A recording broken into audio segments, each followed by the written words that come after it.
Have you ever struggled in articulating your thoughts into words?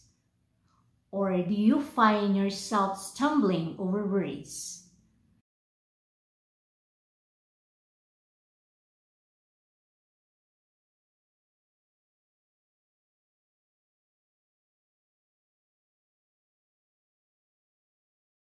Hi everyone, Assalamualaikum. Welcome back to my channel, The Nervous Speaker. We all recognize the value of being well-spoken. Well, being an articulate speaker means that you are able to speak your thoughts and ideas clearly and effectively. You can also organize your thoughts coherently and present it in a well-structured manner. Sounds easy, right?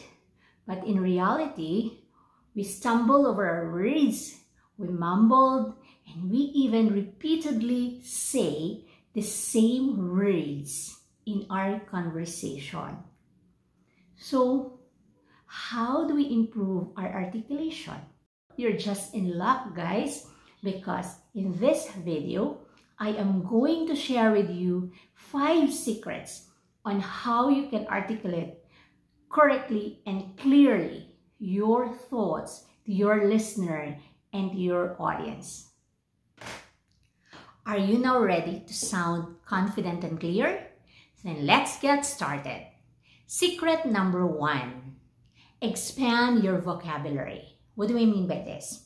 By expanding your vocabulary, you expose yourself to a wider range of words.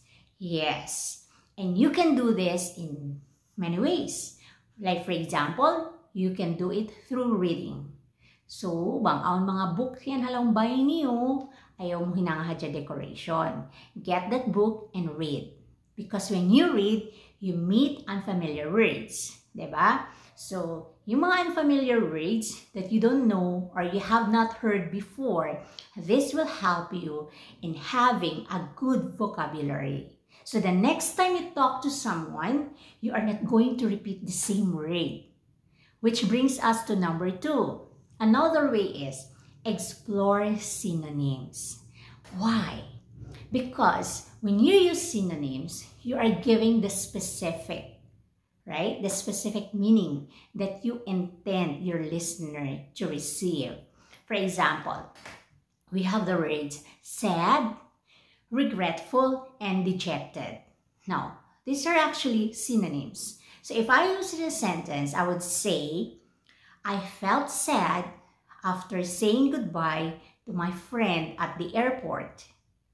Okay, I will use regretful. I felt regretful for not taking the job opportunity. Dejected. I felt dejected after I learned that I failed in the entrance exam. So there. So you have sad, regretful, dejected. Yung sad is the general term for sadness, yung unhappiness, nasusakaw. Yung regretful is yung term for wishing on a past action that should not have been done. So again, only a little bit of kasusahan. In number 3, dejected, that's actually persistent discouragement. It's like, nasusakaw doon. So between the 3, sad, regretful, and dejected, mas malingkat gamiton mo in the word dejected. So that's how synonyms are. Kasi in problema kasi katutan nyo, we cannot articulate our thoughts exactly because we lack vocabulary. So, yun guys. So, how mo kakitaan yung mga synonyms? Mataog kaya? Pwede ko magkita Google, manjari na sabihin siya kakitaan mo dictionary. Which brings us to number 3. Ano yung number 3? Get a dictionary. So, mga dictionary, yun, o kabay dictionary yan. Baka kaya kapo-kapo na habayin nyo. Okay? So, yung dictionary, gamitin mo yan siya. Para if in case di kahatihan mo words, do not ignore it. Usually kasi in normal na hinangunta, when we read and we do not understand the word, we just skip on the words. Sometimes, we forget about it or sometimes we do contextual clues. Yung parang, hatihon mo na siya based context sin sentence. Pero para sure ikaw, get a dictionary. And another way of expanding your vocabulary is engage in conversation, which means you talk to people. Okay? So when I say talk to people, not just yung ka-age mo. Minsan kasi, we learn a lot from older people. Kaya sabi nila, kuno kita magbakay, on subay bakay ta older than us. Pasal, when you talk to older people, you learn new concepts because there are experiences that they have experienced na way pa naabot sin age mo. So, a little bit, meron silang wisdom. Sabihin na natin. And then, number 2 naman, if aon ko time, pamakay din ko ha mga mas bata din kayo mo. I'm not saying like you're 20 years old, and bakayin mo 5 years old. What I'm saying is like, if you're 20 years old, bakayin mo in like 15 or 17 or 18. Pasal minsan siya bata-bata.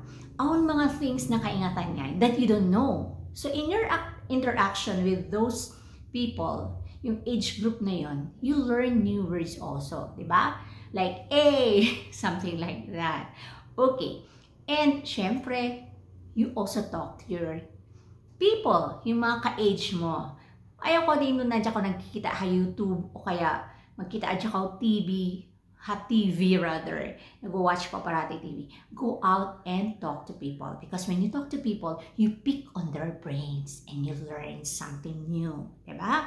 So, that's expanding your vocabulary.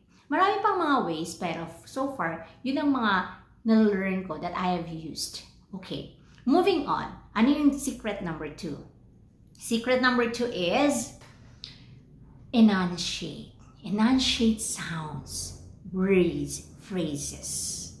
Okay, let's talk about enunciation. If you talk about enunciation, it's the manner by which you utter vowels and consonants in the words.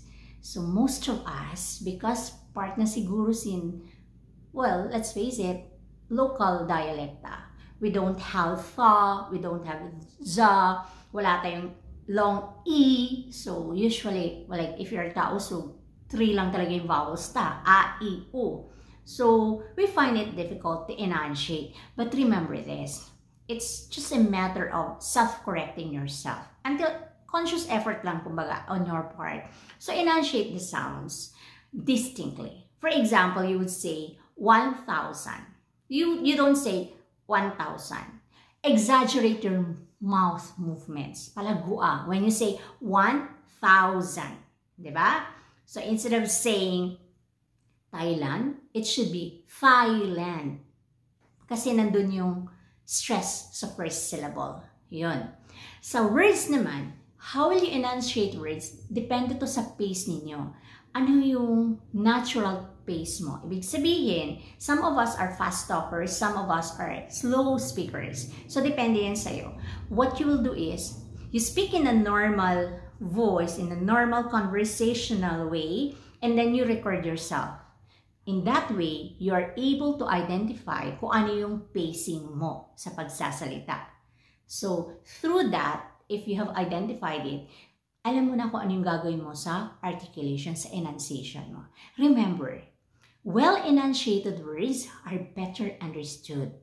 Diba? So, what's the use of being heard if you're not understood? So, that's the goal there, to be understood. Okay, secret number 3. Be consistent. In what way? Be consistent with your words and your non-verbal cues. So, which means you should align your words to your facial expression, to your gestures, and to your body language and posture, right? So, importante yun siya so that you become a credible speaker. So, importante in you align. So, dapat nagma-match yung words mo at saka yung non-verbal cues mo. Because if it does not match, then you are sending a mixed message. So, mahiloin listeners mo. Ano ba yung bigbisaran niya? Ano yun? Makakatawa? Sabi isang dagbus na sususa. Right? Okay. Secret number 4. Stay calm. Ano yung ibig sabihin nito? Well, let's face it. When we interact with people, especially with strangers, parang nag-freeze out tayo, right? Parang bigla na lang, na-feel mo na parang, na, timindog na ko be a robot. Okay? Usually kasi when we do that, because we think that communication is a passive activity, it's a do or die activity. It's not. When you're given an opportunity to talk to people, or even just one listener, make that opportunity to influence, to empower. So, not just to be heard, kasi if you say to be heard lang, yung purpose mo in speaking, it's actually more about you. Always remember, when you speak to people, you need to bring something of value to them. Amon mahalga, that will benefit them. So, bang way halga, what's the use? So, in other words, when you talk to people, give something that is valuable. Yung aun halga niya, worth sharing. So, if it's worth sharing, therefore, nawawala yung focus sa sarili mo. So, the communication is not about you. It's about the other person. Okay, does that sound right? Na, kasi most of us kasi, pag kita mag-design, ipipikil ta parati, what if ma-judge kita? So, what if masak kita? What if we slipped, ma-mispronounce ta in mga words? No, do not think about that. Stay calm. I know it's very challenging, especially for beginners, pero kalma lang. There's no one. Parang when you talk sometimes, it's just your imagination na nagpipikil ka o iudyo ka. Actually, wala. Pag maganda yung message mo, kumbaga it's worth sharing and how you deliver it, yun, okay na yun. Yung nakikinig sa'yo, wala, mawawala yung ano niya, yung parang judgment niya, yung pagiging judgmental niya. Diba? And secret number 5. Okay, before I will reveal the secret number 5, well, I want to invite you to subscribe to my channel. This is a new channel, so please do subscribe. And if you have some thoughts on what we're talking about in this video, please do not hesitate to share those thoughts and comment below. And if you want something or any topic that you want to talk about in my next video, please comment. Okay? Hit that notification bell so that you will be notified if ever meron akong uploads, which I do every week as much as possible. Okay, moving on. Ano yung pinaka-last secret? Well, this one is, you have heard it. Practice. Regular practice. Practice, practice, practice. Yes. If you want to improve your articulation, if you want to improve your articulation, you need to do regular practice. How regular it is. If you can do it every day, allow yourself at least 5 minutes of your time. Maybe you can do it in the morning or in the afternoon, late afternoon, or in the evening. Then you brush up on your articulation skills, because your articulation will help you later on.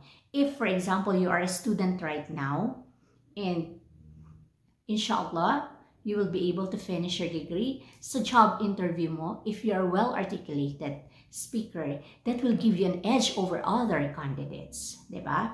If you are a seller, or sabihin na natin, if you are a teacher, charis, as if may mga teachers nakikinig. So if you're a teacher, well, let's face it, if you're a teacher, you're teaching something new, if well-articulated ka, that also gives you an advantage, di ba? So even in our personal relationship, importante talaga ang articulation, because we all want to be understood. Okay guys, so that's it.